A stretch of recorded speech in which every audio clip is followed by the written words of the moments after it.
This is Mr. Mike Maggiore, head coach at West Covina High School. They host Torrance on Friday night. Coach, based on what you know about Torrance, what do you guys have to do to give yourselves the best chance of winning? We're going to have to sustain drives on offense, and they've got a couple of really good offensive players, number 5 and 22.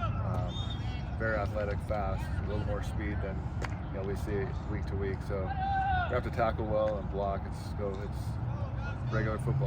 What do you guys do well that you think if you do that, your chances go up in leaving with earning a ring? I think we play the run well. Okay. And they're a run first team, although they will throw. I think we stop the run pretty well. It's going to be a good test for us. And then we're going to obviously need to run the ball and sustain drives and chew up clock and those types of things, and not turn the ball over. That's a big thing. Well, I've seen so many games that were decided by 1 turnover or 2 or 3 little penalties that ended up, like you said, sustaining a drive that they would have gotten the ball back.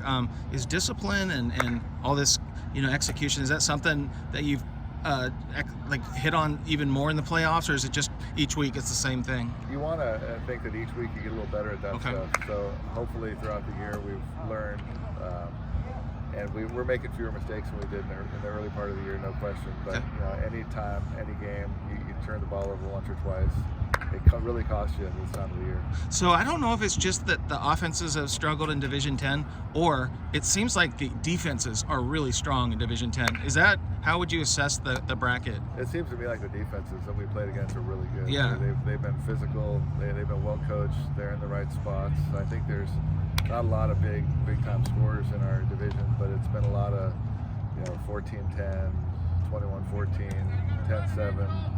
Been a lot of close games, and I think that's what CIF wanted. But the defenses definitely have been dominant in our division. Well, and you guys, like I said in a couple of stories, I think in 9 of the 13 you've held your opponents to 10 or less. And the same thing with Charter Oak. Their quarterback had struggled much of the season, and they hadn't been scoring. And the defense deserves more credit than they get. I'm just wondering, what would you want to say about your defense?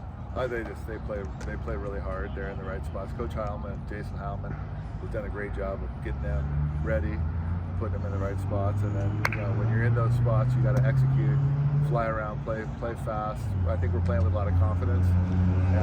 We're physical on defense, and our back 7 against the pass has gotten better. That's been the key, because our front 4s started off the year really good, and we had a little trouble against the pass. And I think we've gotten better and better. Guys getting in right positions, making breaks on balls, and making plays. So I don't know if Xander, is that how did Requena? I don't think people give him enough credit for all that he does for your team. He's your leading rusher, also your leading receiver. I've covered Rio Hondo Prep too, and they eat up the clock with their running game. And I'm wondering, how big is Xander in Friday's game? Well, early in the season he wasn't healthy. He had 2 sprained ankles, so it's hard to be that size and have sprained ankles, because he's elusive and quick and turns a 5-yard play into a 20-yard play. But he's big. He also carried the ball 35 times in our first playoff game. So he's, despite being 140 pounds, very durable and tough and competitive. And he knows, he's the guy you want with the ball in his hands, but he doesn't fumble. He always falls forward despite his size. And he ends up getting those 2 or 3 extra yards. Also has great vision, but he has over 1,500 yards. He's our gunner on punt team. He returns kicks, he returns punts. He's been, he's only a junior. That's a good thing. So I know Perez has only thrown the ball a little over 100 times, but could he play a big impact? I mean, I know he runs the offense too, but could he play a big impact in the decision on Friday? Absolutely, yeah. He manages our offense, but he's also completed over 64%, 65% of his passes. He's only thrown 2 interceptions. Takes care of the ball pretty well. He's very accurate. He's played a lot of football. He's only a sophomore, but now he's in his 25th game as a starter. So he's got a lot of experience. So I expect him to play well. Is there anybody we haven't mentioned that you feel like it could be a big part in this game on Friday? Well, I know our offensive line is. Do you want to name them? Yeah, strong tackle would be Eric Ramos. Strong guard Owen Reed. Our center is Dominic Sanchez.